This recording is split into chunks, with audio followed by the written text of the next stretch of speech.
9 a.m. on your Saturday. Good morning, Kentucky, and I'm Grace McKenna. We're so glad that you are kickstarting your weekend here with us. If you're just getting up, meteorologist Reed Yaden is here with us as always. He and photojournalist John Humphreys are out at Heitzman's this morning, Reed. Hey, good morning from Heitzman's Traditional Bakery. By the way, welcome to the 9 o'clock hour, everybody. This is Kentuckiana's gathering place every Saturday morning, and Grace McKenna is back. Short visit, but we're glad to have you back, Grace. Always a pleasure. And just for you, we're making a lot of good stuff to eat today. This is Riley, one of the people, and over here is Denise, one of the other people that create the magic here at Heitzman's when you buy cookies, cakes that are decorated. We're going to get into that in just a second. Let's go ahead and start your morning off, get you into some weather here, let you know what's coming up. Shopping is the big deal today, whether you're shopping for food, shopping for gifts. Okay, it is going to be dry during the day. We don't have a problem there. 57, so it's going to be fairly warm, even with a cloud cover. Evening showers. Rain moves in this evening ahead of a cold front.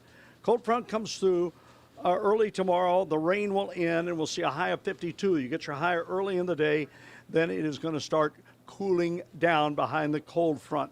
Have more on that coming up about 9:15. Now, go ahead. And what she's making here is what will eventually be a Santa Claus cake. On the left, you see the raw cake there. It's just white cake.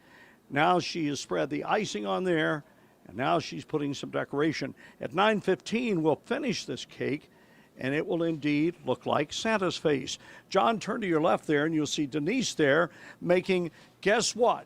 We found out last week how popular the Grinch is.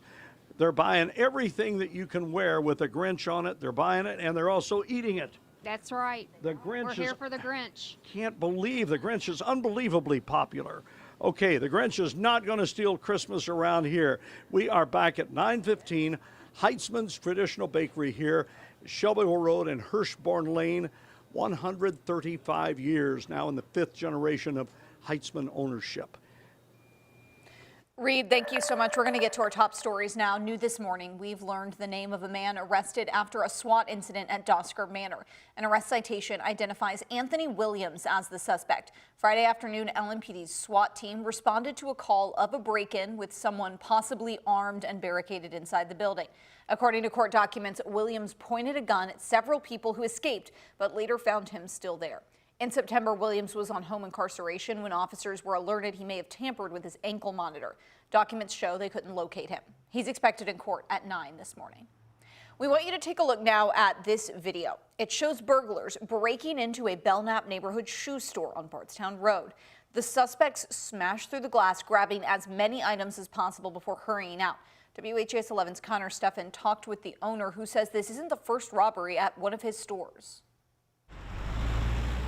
At Free Hype Shop, a sneaker store on Bardstown Road. It's a big thing here. Experience is everything. I love when people see me out in public and they're like, oh, you know, I went to your store earlier. Owner Garrett Sissel has made sure of it, building the company from the ground up these last 6 years. This is all I have. This is what I do. But recently, shelves have been empty. Unfortunately, we're missing about 100 plus sneakers overall. And property in disarray. And basically, they tried to break our glass window. And the total cost, I'm guessing $30,000 plus dollars. How? Watch this. So we actually had our shoe store get broken into. So I guess when I first watch it though, the first thing I think is just like, wow, you know, like it does make you wonder, like, why do I do this? From the store security cameras, you can see at least 4 suspects ransack Free Hype Shop Wednesday morning. Sissel says the burglars took a lot of mismatched shoe pairs. Bunch of broken glass right here. Making much of the merchandise unsellable. And then we've had a series of other unfortunate events. Just 2 weeks prior, a break-in at Sissel's other location, 10 minutes down the road. And that's just kind of one of those things that does mess with your head a little bit. You know, you don't know how to look at people the same when you don't know if they'll rob you. While the negatives have boggled business for now. But at the moment, man, we just want to get back open and get back focused on, you know, our community here. Sissel and his shop's employees are looking toward the future. Really just focusing on getting my shoe store back open, keeping everything in motion. Bringing perspective to a terrible experience. And keeping his business on high alert going forward. Connor Steffen, WHAS 11 on your side.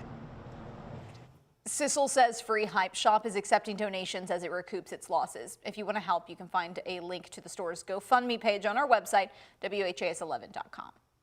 The trial for triple murder suspect Bryce Rhodes will continue Monday. Friday in court, jurors heard an emotional testimony from an LMPD detective.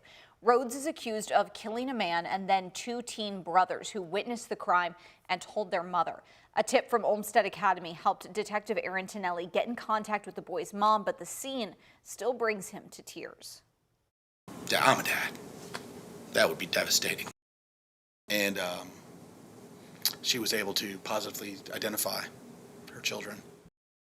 All week, defense attorneys argued LMPD mishandled evidence in the case. The defense did move for the judge to dismiss the case, something she denied, and the trial will resume Monday. Residents in the Portland neighborhood say gun violence there is getting worse. This comes after an officer-involved shooting Thursday on North 25th Street between St. Xavier Street and Griffiths Avenue. LMPD said officers responded to what they're calling a domestic incident. One person is dead and another remains in critical condition. When we went back to the neighborhood yesterday to talk to residents about what happened, this is what they had to say. Sad to say, but this is becoming a normal thing in our neighborhood. Hearing the wailing of the family members showing up to find out that their family member had been shot. There is still a lot of information that we do not know about the shooting, and we wanted to ask the chief for more details yesterday, but a spokesperson with the mayor's office told us they wouldn't be giving an update. Per LMPD's new body cam footage policy, we should expect to see video from the incident by December the 28th.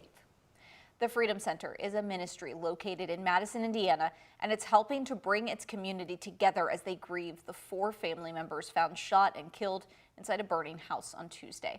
They've been identified as 35-year-old Naomi Briner, 12-year-old Adelia Briner, 8-year-old Leland Briner, and 6-year-old Isla Briner.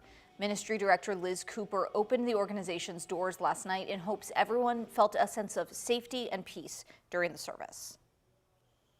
We honor that well, and we host the Lord's presence well in a way that is just produces peace, and people can experience the peace of Jesus, especially in the Christmas season. My prayer has always been that when people walk into that room, that they can feel a physical difference. Since November of last year, Cooper has held a worship service every 3rd Friday of the month.